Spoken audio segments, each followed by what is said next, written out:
A ride in one of those self-driving cars, share cars you've seen being tested around the district. You'll have to wait a little longer. That's great. Oh, darn.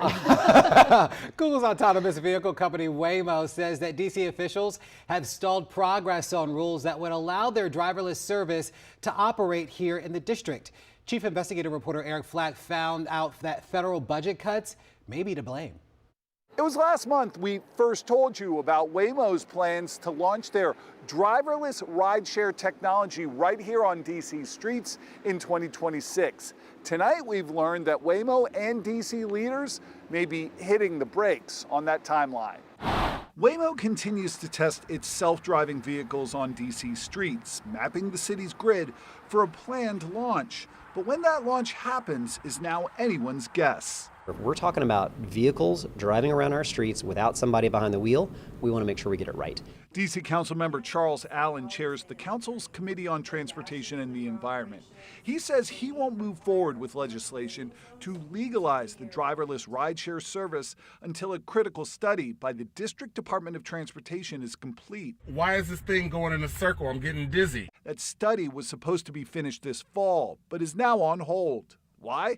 Federal budget cuts. When Congress held back more than $1 billion in D.C. funds as part of spending cuts earlier this year, it forced reductions across the district's budget.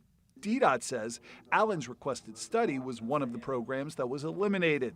The delay has frustrated Waymo, which is already offering rideshare services in 5 other major cities and has plans to expand to Miami, Denver, Dallas, and Nashville next year. In a statement to WUSA 9, the company says it remains on track to be ready to deploy its driverless rideshare service to passengers in D.C. in 2026.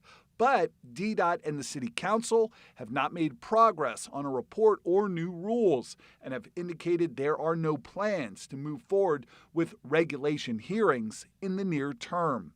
Allen acknowledges D.C. is behind other cities when it comes to emerging transportation technology.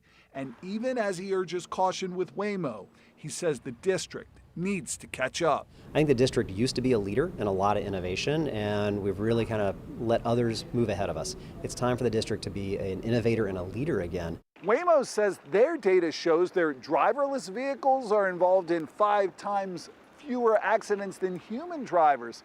But skeptics remain, including the DC-based Advocates for Highway and Auto Safety, which says there simply aren't enough regulations right now over autonomous vehicles on DC streets. I'm Eric Flack, WUSA 9.